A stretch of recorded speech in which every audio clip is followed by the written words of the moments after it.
Sergipe não tinha crédito sequer, cara, quem nos assiste nesse momento, de tomar R$10 emprestado numa instituição financeira, porque não tinha crédito. E brinco sempre dizendo, perdi para vereador, mas ganhei para governador. Independente de quem viesse a ser o governador do estado de Sergipe, que eu queria estar com um estado organizado, com as finanças em dias, para que ele pudesse fazer muito mais e melhor do que eu fiz. Eu não escolhi sozinho o meu sucessor, escolhi o fim do agrupamento. Esse tempo de você pegar alguém, botar a mãozinha na cabeça e dizer fulano, já passou, ficou lá atrás, no tempo dos coronéis. O PSD deverá ter candidato em São Cristóvão, mas não será um candidato do grupo político do prefeito. Eu achava bonito, junto com os meus colegas, colecionar os santinhos. O candidato fazia o santinho, distribuía com o eleitor. A gente ia catar nos escritórios para guardar em casa para saber quem tinha mais. Político não deixa política, ele vai para a prateleira.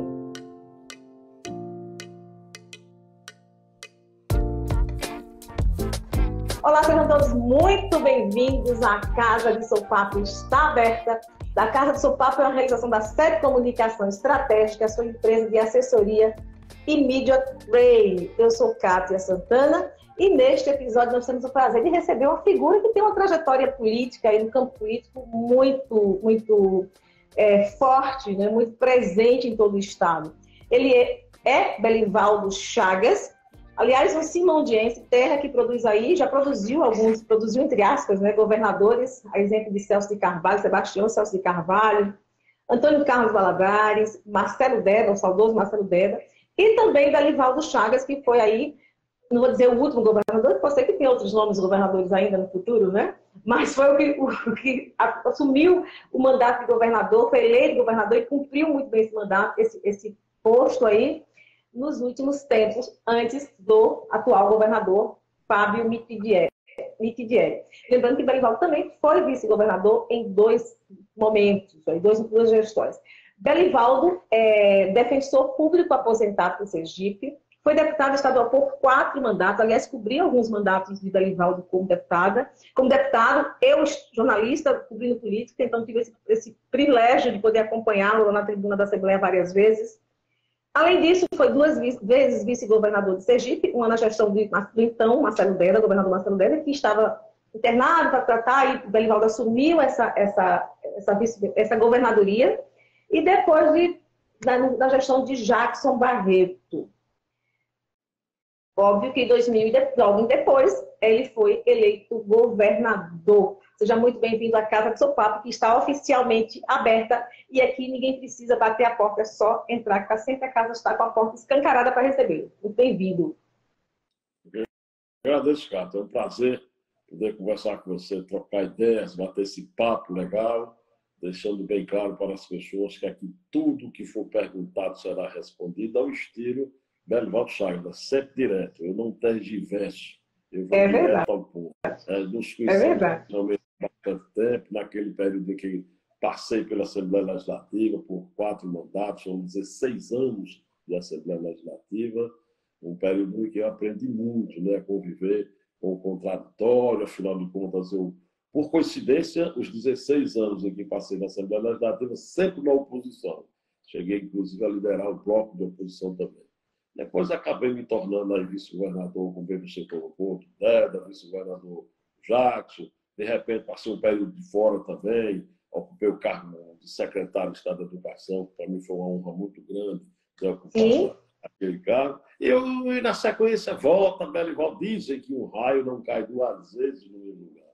E acabou caindo, porque retornei a mandato público eletivo como vice-governador do nosso querido Jackson Barreto, que se afastou. Eu assumi o governo, depois fui para o processo de reeleição, tivemos uma vitória estrondosa, tanto no primeiro turno como no segundo turno, e aí governamos daquela forma que todos os sergipanos já conhecem. Portanto, eu costumo dizer que não foi fácil todo esse período de gestão, também porque, né, muito embora eu tenha adquirido muita experiência, tanto como deputado, e aí no legislativo, como no executivo, e passando um pouco pela área, digamos assim, do judiciário, né, se é que eu posso falar assim, por conta da minha formação de advogado e defensor público.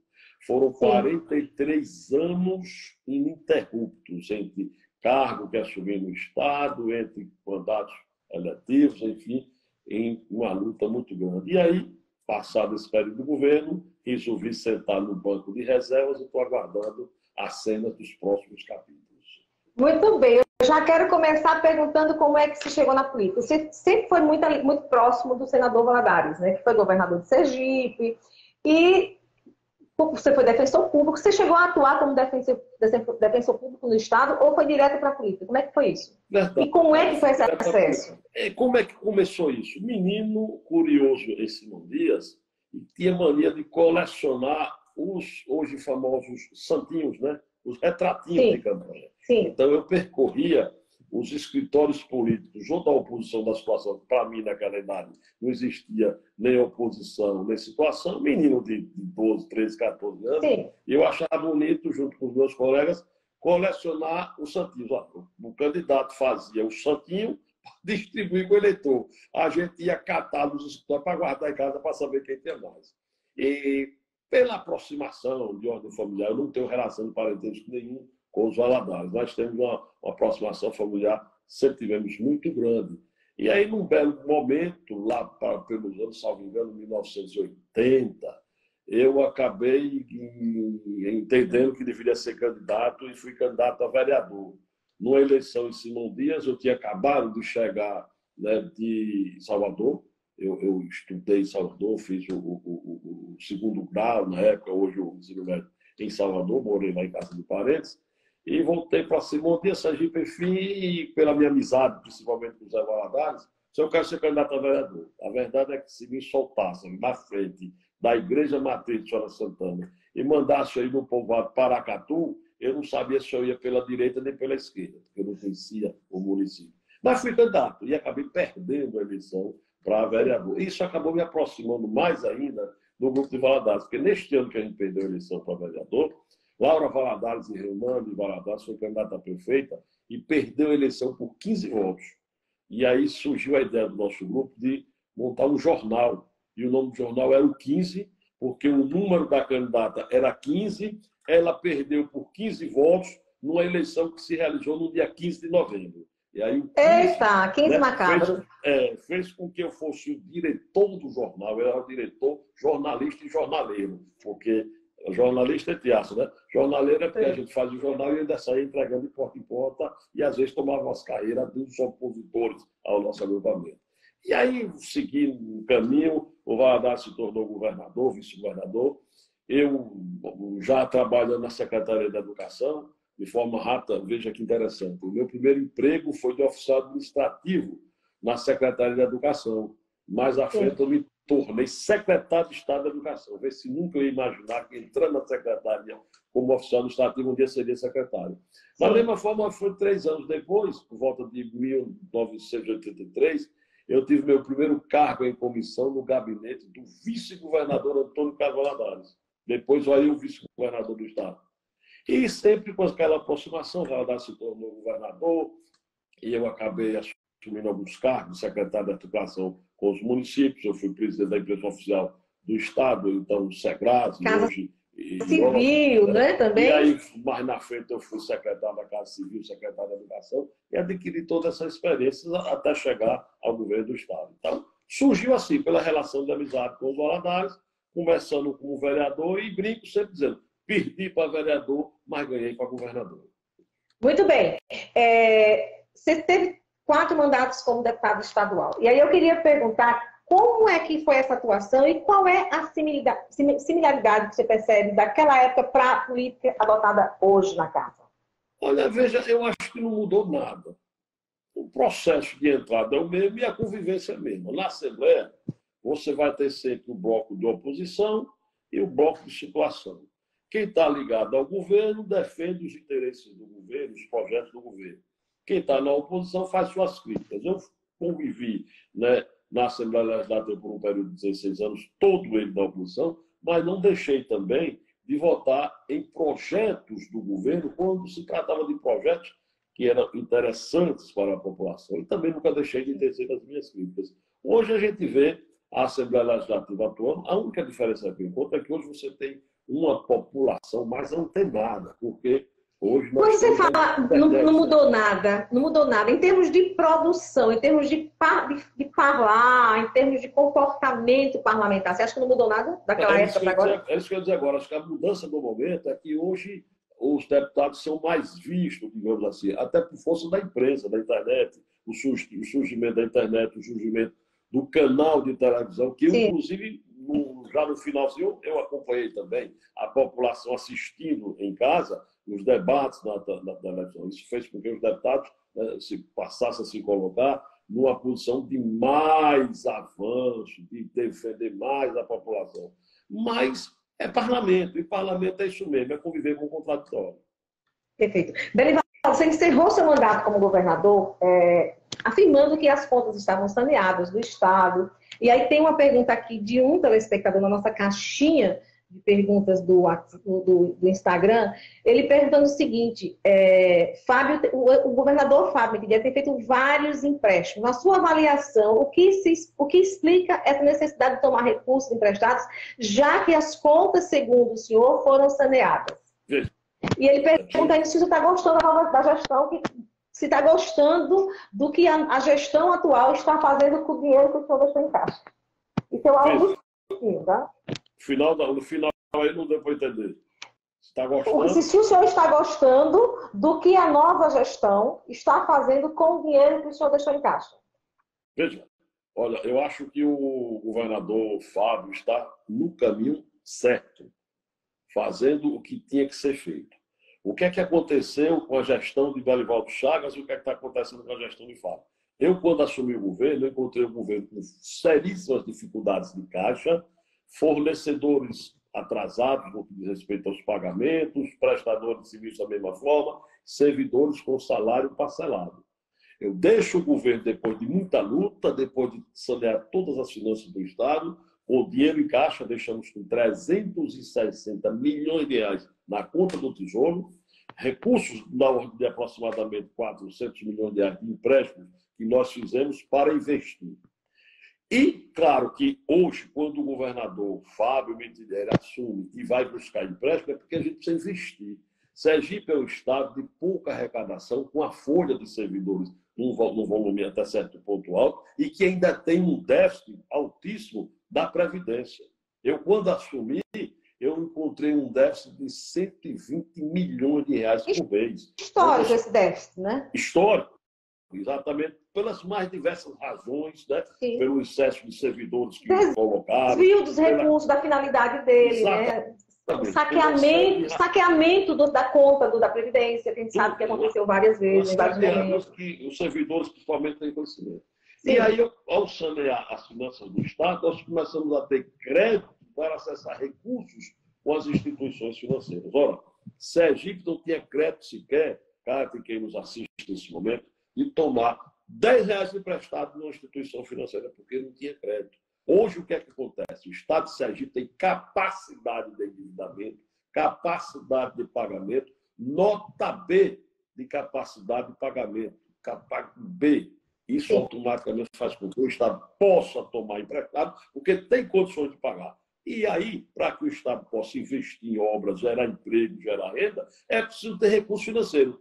Como o recurso de arrecadação própria do Estado, do ICMS, mas o FPR e FIES não são suficientes para grandes investimentos, busca-se recurso lá fora. E é exatamente isso que eu fiz, dentro da capacidade do endividamento do Estado, e é por isso mesmo que o governador Fábio também está fazendo isso. Ele já teve condições de tomar emprestado cerca de... Então, faz sentido esses empréstimos todos para sanear. Ele está autorizado a contrair empréstimo para investimento. Ele vai fazer um investimento aí, por exemplo, numa ponta aqui que liga o centro aqui da cidade, o bairro da Coroa do Meio, é um investimento aí de mais de 200 milhões de reais. Isso é bom para Aracaju, isso é bom para Sergipe. E graças a Deus que o Estado está saneado e as instituições financeiras estão emprestando dinheiro aí para que o Estado possa gerar emprego. Uma pergunta aqui do Eric Cerqueira Filho. Ele pergunta como explicar, o senhor fez uma boa gestão, mas como explicar a alta rejeição como governador? No que o senhor acredita que errou? Olha, veja, quando eu deixei o governo, eu não mandei fazer pesquisa, mas foi publicada uma pesquisa ao final do nosso governo, onde eu saí do governo com 60% de aprovação. Quem sai do governo com 60% de aprovação não saiu, portanto, com rejeição. Eu acho que, aos poucos, as pessoas também estão tomando conhecimento do que foi a nossa gestão, apesar dos quase 2 anos de pandemia, onde a gente teve que trabalhar quase que de portas fechadas, prejudicando, entre aspas, né, a população, os empreendedores, por conta do comércio que não podia abrir, do restaurante, enfim. Mas eu faço questão de afirmar e reafirmar. Não contratei pesquisa, porque eu não me iludo com pesquisa. Eu tive acesso porque foi publicado na imprensa do Estado de Sergipe, onde a gente saiu com 60% de aprovação. E quem tem o senso mínimo de curiosidade, responsabilidade, né, com o que fala, com o que pensa e com o Estado de Sergipe, pode muito bem observar que, se hoje o servidor está recebendo em dia, e quando o servidor recebe em dia, é bom para a economia. É porque eu trabalhei para botar a casa em ordem. Se o prestador de serviço, o fornecedor, vende para o Estado, recebe em dia, ele vai contratar também mais pessoas para trabalhar nos seus ramos de atividade. Portanto, um governo equilibrado gera emprego, gera renda. E, com certeza absoluta, quem tem bom senso e sabe enxergar, está enxergando o grande trabalho que nós fizemos. Acho que, para mim, o maior legado não foi construção em cimento. O maior legado foi exatamente sanear as finanças do Estado para que o atual governador, e eu pensava isso lá atrás, independente de quem viesse a ser o governador do Estado de Sergipe, porque eu queria entregar um Estado organizado, com as finanças em dias, para que ele pudesse fazer muito mais e melhor do que eu fiz. Não, quem me conhece sabe que você não tem papas na língua, você é muito direto. É o cara do sim, sim, é bem bruto, simondiense bruto. Como é que foi a sua relação? Bruto não ignorante, mas aquele cara que não tem muito, não rodeia muito para dizer as coisas, não rodeia muito para dizer as coisas. Como é que foi a sua relação na casa, na Assembleia Legislativa, considerando que, em geral, se o governador não tem maioria, ele fica engessado? Como é que foi essa relação, inclusive com a oposição, para que conseguisse fazer um governo próspero? Sem nenhum problema, respeitando sempre a oposição e, por todo o período, tendo maioria na Assembleia Legislativa. Basta ver que, num período, inclusive, de dificuldade, que foi a reforma da Previdência, uma coisa que não foi bom para o servidor, e nós aprovamos um projeto até chato, mas que era preciso, porque a lei federal determinava que a gente assim procedesse. Do contrário, nós teríamos problemas com o governo federal. E todos os pedidos de empréstimo, disso, daquilo, tudo que encaminhamos para a Assembleia Legislativa, conseguimos aprovar, mas sempre respeitando o papel da oposição. Até mesmo porque, veja, seria um contraditório da minha parte. Eu fui deputado por 16 anos, deputado de oposição. De oposição. Como é que eu não teria condição de conviver com a oposição? Respeitando. Nem sempre concordando, porque eu não tinha que concordar, mas respeitando. Então, tive toda a tranquilidade em relação ao nosso mandato. Claro que aqui e acolá você tinha um parlamentar mais radical, às vezes até na nossa bancada mesmo, alguém que reclamava disso ou daquilo, é normal. Mas não tive problema com a Assembleia Legislativa e sempre fiz questão de toda a ordem de serviço que assinei, de toda a obra que inaugurei, agradecer à Assembleia Legislativa, porque sem ela eu não teria conseguido fazer o governo.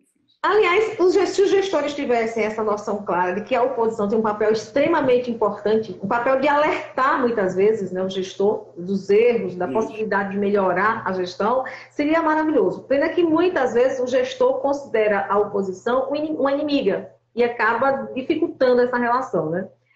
Tem uma pergunta aqui do professor André Brito, que sempre participa aqui com a gente. André Brito pergunta o seguinte: gostaria de saber se o senhor não considera imoral receber a aposentadoria do defensor público sem ter cumprido um único dia de trabalho.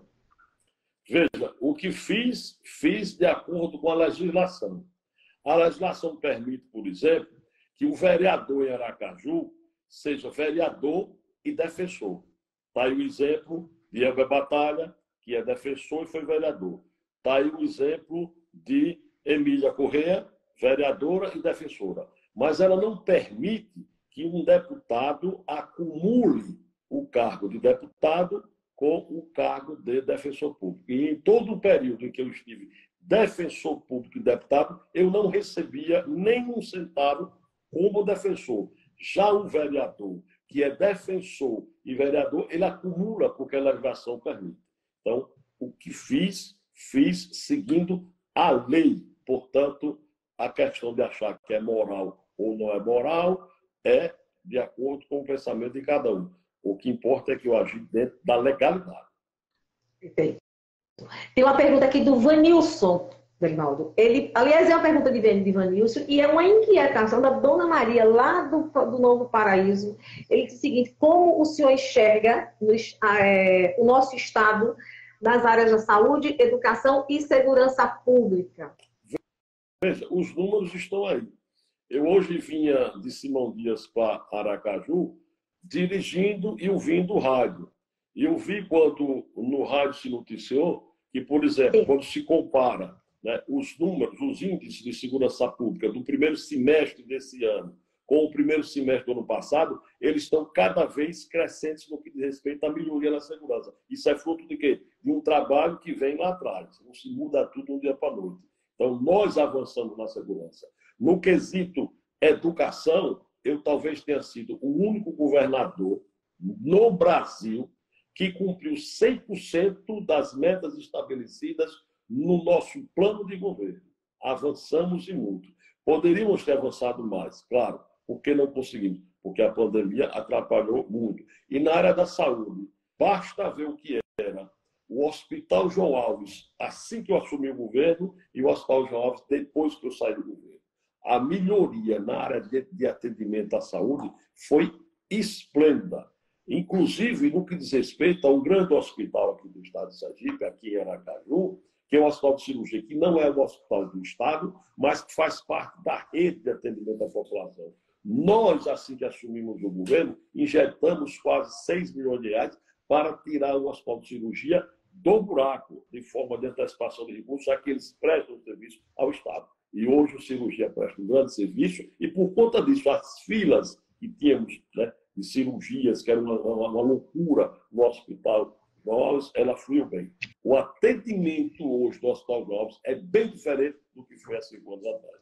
Claro que, como todo serviço público, ainda com muita dificuldade, muita deficiência, o senhor tocou aí na questão da cirurgia, que por muito tempo foi assunto policial, né? Havia uma extensa reclamação em relação às gestões da cirurgia, o que mudou, de fato, a gente percebe que houve uma mudança. Os novos gestores adotaram uma política diferenciada, um comportamento diferenciado, que a gente ficava brincando que o cirurgia era aquele baú sem fundo, né? Injetava-se recurso e vivia eternamente numa crise sem precedente. E me permita complementar, no caso de cirurgia, houve uma intervenção por conta da justiça que solicitou. Nós indicamos a doutora Márcia para ser interventora.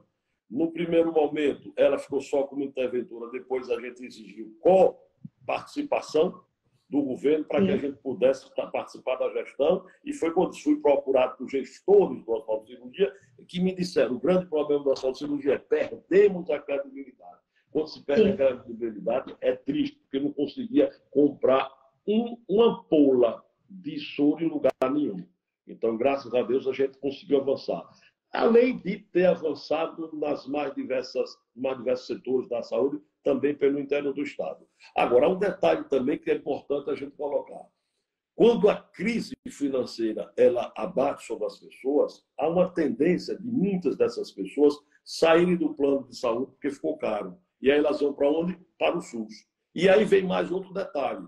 Quanto mais a gente melhora o atendimento na área de saúde, mais as pessoas procuram esse atendimento.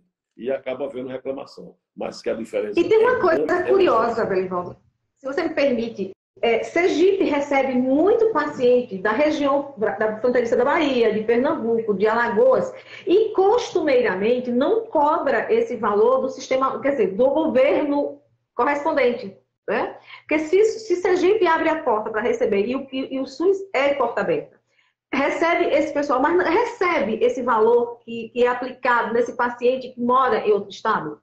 Não, porque veja, o sistema ele é único. Há uma obrigação. Você não pode fechar a porta para ninguém. Sim, mas não é fechar a porta, mas não poderia cobrar do governo do estado de origem desse cidadão? Deveria, se o governo federal entendesse dessa forma. Você fazer uma separação do paciente que foi atendido no hospital comprovando Sim. que a residência dele não é em Sergipe, automaticamente você seria assassino. Mas o entendimento é de que, como o sistema é o único, ele é para todos, é universal, todo mundo tem que atender. E assim a gente foi atuando e não tinha essa diferença. Veja, E acaba gerando esse gargalo, né? Eu ouvia também na rádio hoje o anúncio da inauguração da ala vermelha do Hospital Regional de Nossa Senhora do Socorro. A ala vermelha multiplicou por 3 a quantidade de leite. Essa obra começou no nosso governo. Sim. Da mesma forma que na Belivaldo, quantas escolas, quantas coisas estão acontecendo, inaugurações, tudo de obras iniciadas no nosso governo e que, graças a Deus, está tendo a continuidade por parte do nosso querido governador Fábio Tinier. perfeito. Surgiram, para essa sua live, surgiram inúmeras perguntas. Nós escolhemos aqui algumas para fazer. Aliás, bateu recorde de perguntas, viu? E tem uma verdade, essa pergunta muita gente fez.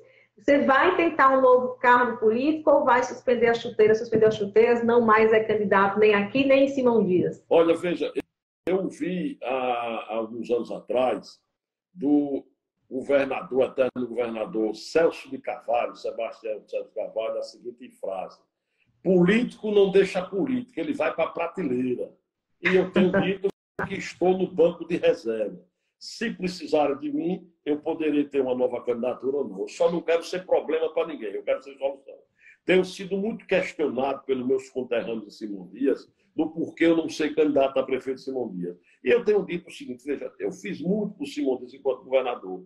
E tenho um compromisso político com o ex-prefeito Marival Santana, que pretende ser candidato. Então, eu acho que não seria elegante da minha parte eu simplesmente rifar Marival e ter uma candidatura. Isso poderia até acontecer se Marival não fosse candidato, mas ele deverá ser o nosso candidato. E em relação a... Tá, em Simão Dias. Isso, em Simão Dias. Em Simão Dias. Aliás, só para vocês, antes de você complementar, Belivaldo, tem muita gente aqui falando no chat, eu estou aqui acompanhando. Você prefere Aracaju, você prefere Aracaju, você prefere Aracaju. E, claro, o PSD aí é uma discussão ampla, porque tem outros nomes se colocando, a exemplo do vereador Nitinho, né? Enfim, e há uma especulação interna de que a sua filha Priscila, que hoje comanda o SEBRAE, também poderia ser esse nome. O que é que há de verdade nisso? Não há discussão nenhuma, absolutamente nenhuma, em relação a qualquer candidatura de Priscila, até mesmo porque o mandato dela no SEBRAE é de 4 anos, ela começou recentemente. Em relação a uma possível candidatura minha em Aracaju, vai depender do nosso agrupamento. É o que eu disse há poucos instantes. Eu não quero ser problema para ninguém, eu quero ser solução. Nomes nós temos, graças a Deus, dentro do PSD, dentro do PDT, dentro do PP, dentro dos partidos que compõem o agrupamento. Vários estão sendo citados. Eu também defendo a tese de que quem tem que coordenar esse processo é o prefeito de Aracaju, Edivaldo Nogueira, até mesmo porque é a sucessão dele. Agora, claro, como eu acho que ele vai ter juízo, vai ter humildade, vai sentar, vai dialogar, vai discutir com as demais lideranças, em especial com o líder maior do nosso projeto, que é o governador Fábio Tinier. Foi assim comigo. Eu não escolhi sozinho o meu sucessor. Sim. Eu escolhi o fim do agrupamento. Esse tempo de você pegar alguém, botar a mãozinha na cabeça e dizer fulano, já passou, ficou lá atrás, no tempo dos coronéis, que você botava, repito, a mão na cabeça, desculpa aí, e escolhia quem você quisesse. Hoje o processo é, primeiro você é escolhido pelo agrupamento e depois a população é quem vai dizer se você será ou não o prefeito, o governador ou o deputado. O que você pensa do nome de Nitinho, do vereador Josenildo Vitale Nitinho, que tem aí se colocado como pré-candidato? Está no direito dele. Nitinho é uma pessoa que eu quero bem, respeito, considero, me ajudou muito na minha campanha como candidato a governador, e que é um nome conhecido de todos. Eu acho que Nitinho é um nome, a Catarina é um nome, Belivaldo pode ser um nome. As pessoas até discutem, mas Belivaldo, você costuma dizer essa história de que seu título ainda está em Simão Dias. E não precisa você dizer isso. Eu digo porque eu não sei mentir. Veja, o meu título ainda é de Simão Dias. Agora, eu tenho 43 anos que moro em Aracaju. Aliás, a Câmara de Vereadores me concedeu um título de cidadão de Aracaju. Eu só não fui receber ainda, porque marcou. Algumas vezes acabou que eu não fui receber. Meu amigo é o meu batalha que concedeu. Então, eu vou ficar no compasso de espera respeitando. Tem uma onda aí agora que tem até uma música que fala aí, pronto, preparado e querendo, né? E às vezes pergunta, e aí, Berval, está pronto, preparado e querendo? Pronto e preparado estou. Porque o cidadão que governou o estado de Sergipe, que foi secretário de várias secretarias, que foi presidente de órgãos, que foi deputado por 16 anos, vice-governador, ele não pode dizer que ele não está preparado. Pronto e preparado estou. Querendo vai depender primeiro do querer do agrupamento político. Aí, se eu achar que me querem, que é necessário, que é possível, a gente discute a questão do título. Eu tenho até o mês de março para decidir se transfiro o meu título ou não. E aí a gente vai discutindo. Então, repito, há sim, né, conversas, há uma repercussão somente na imprensa nessa possibilidade de Belivaldo ser candidato aqui, como muitas vezes que eu saio em Simão Dias, eu encontro pessoas. Belivaldo, venha ser candidato a prefeito. Belivaldo, você tem que ser candidato a Simão Dias. E tenha calma. Porque aquela história, você não tem que dizer, não é. Eu não tenho a pretensão, porque o grupo da gente já tem um candidato. Para mim seria um orgulho ser candidato a prefeito da minha terra, e por que não?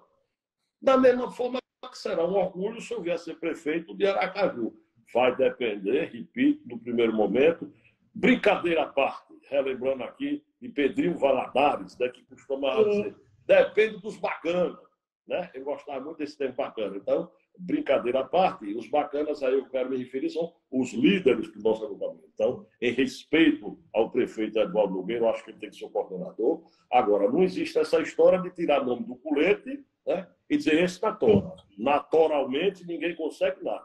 Se consegue tudo de forma, olha, unificada, ouvindo a todos, com paciência, com humildade e com determinação. Com jeito, tudo se resolve.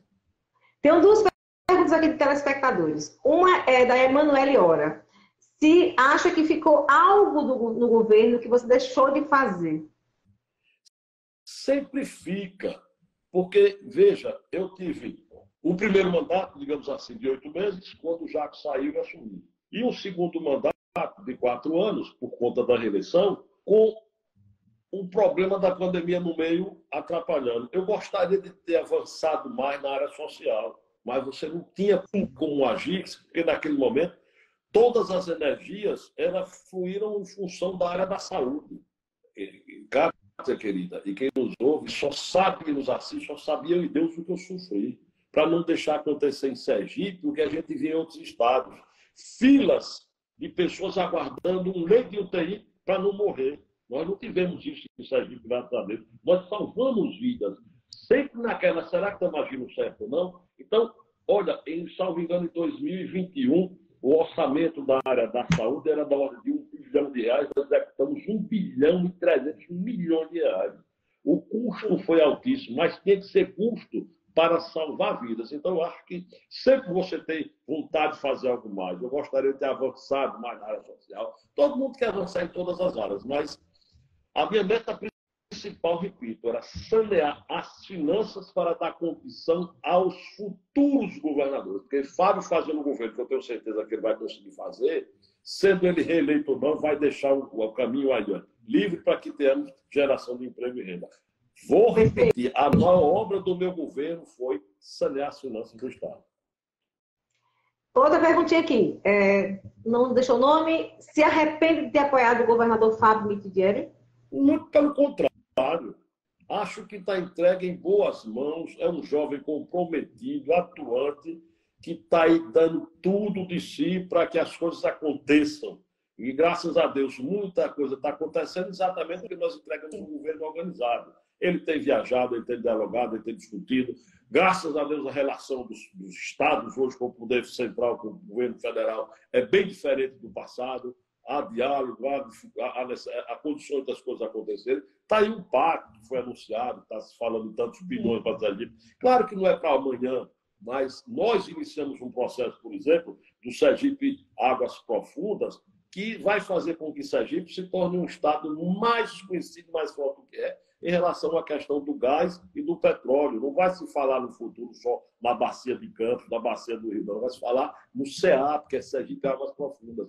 Boa parte desses bilhões que foram anunciados no PAC aí é exatamente para a exploração de gás aqui no nosso Estado. E nós... Com um potencial enorme, né? De todo o sistema regulatório que nós tínhamos que fazer, nós deixamos pronto, tudo aprovado no nosso governo, e vários empresários vindo a Sergipe desde o ano passado especular aqui o Estado, ver como é que está, para poder empreender. Portanto, eu estou muito feliz, muito satisfeito com o nosso governador, Fábio Tidiane. Outra pergunta aqui, para a gente concluir essa conversa, vem de São Cristóvão. A Antonina Dias pergunta: como ficará o apoio do PSD em São Cristóvão? Apoiará o agrupamento do prefeito Marcos Santana? Olha, eu tenho todo respeito e admiração pelo prefeito Marcos Santana. Fiz muito enquanto governador pelo município de São Cristóvão, a população de São Cristóvão sabe muito bem disso. Ele me apoiou quando eu fui candidato a governador, mas não apoiou o nosso projeto de eleição de Fábio Tidiane na eleição passada. Mas nem por isso é tratado pelo atual governador como inimigo, como não foi tratado por mim. Nós estamos dialogando, já que eu assumi a presidência do PSD. O PSD deverá ter candidato em São Cristóvão, mas não será um candidato do grupo político do prefeito. O prefeito vai ter o candidato dele e o nosso agrupamento vai ter o nosso. Muito bem, Belivaldo Chagas, agradecer por sua participação aqui na Casa do Seu Papo. Muito bom mesmo tê-lo aqui. Agradecer mais uma vez e colocar a casa à sua inteira disposição para quando quiser voltar. Ok. Eu que agradeço, foi muito bom bater um papo com você. Fiquem com Deus todos. Obrigada aí a Givaldo Ricardo por essa assessoria que está aí com você, eu sei, né, me acompanhando. Para você que nos acompanhou até aqui, muitíssimo obrigada pela participação, pela presença aqui na casa. Continue participando. A casa vai estar sempre aberta às quintas-feiras, às 20 horas, sempre com entrevista inédita. Lembrando que esta live não fica gravada, tá? Ela vai para o Spotify e para o YouTube, então procura lá, @Casa do Seu Papo. Aqui no Instagram fica apenas os cliques, os principais pontos dessa conversa, 2 principais pontos dessa conversa. Também vai estar aí em todas as redes sociais, @Casa do Seu Papo, no LinkedIn, no Facebook, no Twitter, no Instagram e no TikTok. Então, não perca o episódio, chama todo mundo, a casa está aberta, afinal de contas, a casa é sempre sua. Este foi mais um episódio da Casa do Seu Papo, uma realização da SET Comunicação Estratégica. Eu sou Kátia Santana e espero você na próxima quinta-feira para mais uma entrevista. Um grande abraço. Lembrando que quinta-feira próxima tem o ex-presidente da Assembleia Legislativa aqui na casa, o deputado Luciano Bispo de Lima. Guardo vocês. Um abraço e até mais.